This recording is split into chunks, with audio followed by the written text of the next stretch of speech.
जय श्री गणेश। नमस्कार, मैं आचार्य संजय द्विवेदी।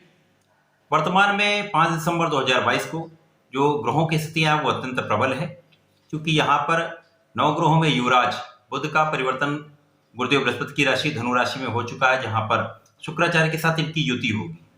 शुक्राचार्य जो कि ऐश्वर्य वैभव के स्वामी हैं, धन संपदा देने वाले हैं, जीवन के समस्त सुख साधनों का अर्जन कराने वाले हैं, भूमि भवन का लाभ दिलाते हैं, बड़ी गाड़ियों का सुख, ऐश्वर्य का लाभ, वैभव में वृद्धि शुक्राचार्य के कारण होता है।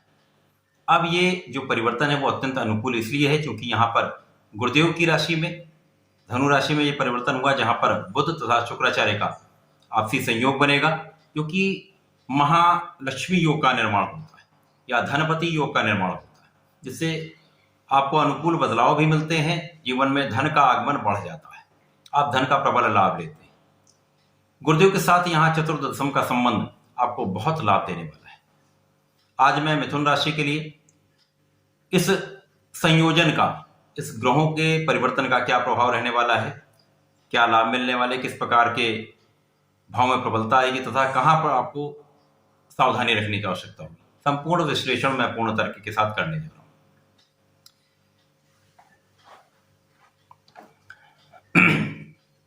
मिथुन राशि के लिए जो लग्न के स्वामी हैं वो बुध हैं। बुध की दो राशियां हैं, एक मिथुन राशि है, दूसरी कन्या राशि है।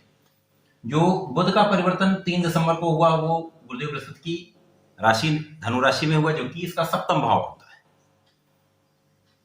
बुध मिथुन राशि के लिए लग्नेश भी हैं तथा सुख भाव के स्वामी, तो लग्नेश तथा सुख भाव के स्वामी का गोचर केंद्र में सप्तम में होना ये अपने आप में ही बहुत महत्वपूर्ण परिवर्तन है, जो बहुत प्रबल है। उसके पश्चात यहाँ पर आपके पंचम के स्वामी तथा आपके द्वादश के स्वामी शुक्राचार्य का परिवर्तन सप्तम भाव में केंद्र में होना, ये उससे भी प्रबल स्थिति है। शुक्राचार्य बुध में अत्यंत मित्र भाव होता है। जब दो मित्रों का संयोग बनेगा तो यहाँ पर युवराज बुध तथा शुक्राचार्य जो ऐश्वर्य वैभव के स्वामी हैं, उनके साथ यहाँ पर महालक्ष्मी योग का निर्माण आपके केंद्र भाव में हो रहा है। जब किसी राजयोग का निर्माण केंद्र में अथवा त्रिकोण में होता है तो ये प्रबल लाभकारी होता है। अब यहाँ पर ये बहुत अनुकूल स्थिति में हो रहा है, और जिस राशि में हो रहा है उसके स्वामी गुरुदेव बृहस्पति, इनके साथ चतुर्दशम का संबंध बनना इस भाव के प्रभाव में कई गुना वृद्धि कर रहा है। शुक्र जब यहां पे होंगे तो निश्चित रूप से आपके आकर्षण में वृद्धि होगी, आपकी सुंदरता में वृद्धि होगी, आपके प्रभाव में वृद्धि होगी, आपके वाणी के भाव में वृद्धि हो जाएगी, आपका वाणी बहुत प्रबल लाभकारी हो जाएगी। सोच समझकर आप निर्णय लेने वाले होंगे, क्योंकि यहाँ पर गुरुदेव बृहस्पति का संबंध बुध के साथ होगा, जिसके कारण अति बुद्धिमान योग बनेगा। गुरुदेव बृहस्पति यहाँ पर हंस नामक राजयोग बनाकर विराजमान है, जो अत्यंत प्रबल स्थिति कर्म भाव में बना रहे हैं। इसके साथ साथ इनका संबंध बुध के साथ होना बहुत बुद्धिमान बनाता है, ज्ञानवान बनाता है, विवेक का प्रभाव बढ़ाता है। साथ ही साथ बुध शुक्र का आपसी संबंध महालक्ष्मी योग का निर्माण कर रहा है। गुरुदेव बृहस्पति तथा शुक्राचार्य का यहाँ पर चतुर्दशम का संबंध आपको शंख योग का लाभ देगा। शंख योग अपने आप में आपको समस्त सुखों की प्राप्ति कराता है, ज्ञान में वृद्धि करता है, आपके विवेक में वृद्धि करता है, बुद्धि का भाव प्रबल करता है, साथ ही साथ ऐश्वर्य में भी वृद्धि करता है। आप सुखों का अर्जन करते हैं, धन संपत्ति का अर्जन करते हैं, सुख साधनों में वृद्धि करते हैं।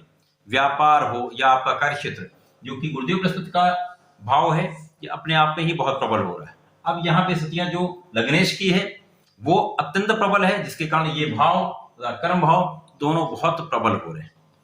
तो यहाँ पर आपके कार्य क्षेत्र में बहुत वृद्धि होगी, बहुत बड़ा लाभ लेंगे, प्रबल धन का अर्जन करेंगे। गुरुदेव के प्रभाव के कारण आपकी दूसरी राशि जो कि कन्या राशि है, बुध की ही राशि, वहां पर प्रभाव होने के कारण यहाँ पर सुख साधनों का आप अर्जन करेंगे, वाहन का आप उपभोग करेंगे, सुख साधनों का आप उपभोग करेंगे, तो आपके ऐश्वर्य वैभव में वृद्धि होगी। आपके व्यय में भी कुछ वृद्धि होगी, क्योंकि शुक्र यहाँ पर है। तो जब आप ऐश्वर्य वैभव में वृद्धि करेंगे, सुख साधनों का उपभोग करेंगे, तो निश्चित रूप से आपके व्यय में कुछ वृद्धि अवश्य होगी। लेकिन यह वृद्धि आपके लिए अत्यंत लाभकारी है, क्योंकि यहाँ पर आप अपने सुखों को बढ़ा रहे हैं, ऐश्वर्य में वृद्धि कर रहे हैं। यहाँ पर आपका वाणी का प्रभाव बहुत विशाल होने वाला है, विस्तृत होने वाला है। तो यदि आप वाणी से संबंधित कार्य करते हैं, कैलकुलेशन से संबंधित कार्य करते हैं, लेखन से संबंधित कार्य करते हैं, कला क्षेत्र से संबंधित हैं, तो यहाँ पर जो बुध और शुक्र की युति है, शुक्र भी रचनात्मकता के कारक हैं, कला क्षेत्र के कारक हैं, सौंदर्य के कारक हैं, स्त्री के कारक हैं। तो जब यहाँ लग्नेश और शुक्राचार्य का संबंध होगा तो जीवन में आपकी बहुत प्रगति होने वाली है, आप बहुत विशाल लाभ लेने वाले हैं। तो यहाँ पर जिन जातकों का, जो पुरुष जातक है, यदि उनका विवाह अभी तक नहीं हो पाया है, उनके विवाह का पूर्ण योग यहाँ पर बनेगा। क्योंकि यहाँ पर लग्नेश सप्तम में है, सप्तम के स्वामी की दृष्टि भी यहाँ पर है, साथ ही साथ पुरुषों के लिए शुक्र ही स्त्री के कारक हैं, वो भी यहाँ पर बुध के साथ है, लग्नेश के साथ है, जिसके कारण ये जो संयोग है आपके विवाह का पूर्ण योग बना रहा है। और निश्चित रूप से यहाँ पर आपके विवाह का 100% योग बनता है। आपके कार्यक्षेत्र में प्रगति होगी, आपके कार्यक्षेत्र का निर्धारण होगा, नए कार्यक्षेत्र में आप जा सकते हैं, अपने व्यापार को बढ़ा सकते हैं, नया व्यापार प्रारंभ कर सकते हैं, साथ ही साथ नई नौकरी का योग बनता है। आपको नया कार्यभार मिल सकता है, नया पदभार मिल सकता है। तो यहाँ पर समस्त स्थितियों को देखते हुए आपके धन का भाव अत्यंत प्रबल होता है, जिसके कारण आप जीवन के समस्त सुखों का उपभोग करेंगे। निश्चित रूप से यह समय आपके लिए अत्यंत लाभकारी है, आपके लिए जीवन का एक अनमोल समय है, इसका लाभ आप अवश्य लें। मिथुन राशि के जातकों के लिए मैं सदैव कहता हूं, आपको नियमित रूप से श्री गणपति महाराज की शरण में रहना चाहिए, उनके मंत्रों का जाप करना चाहिए।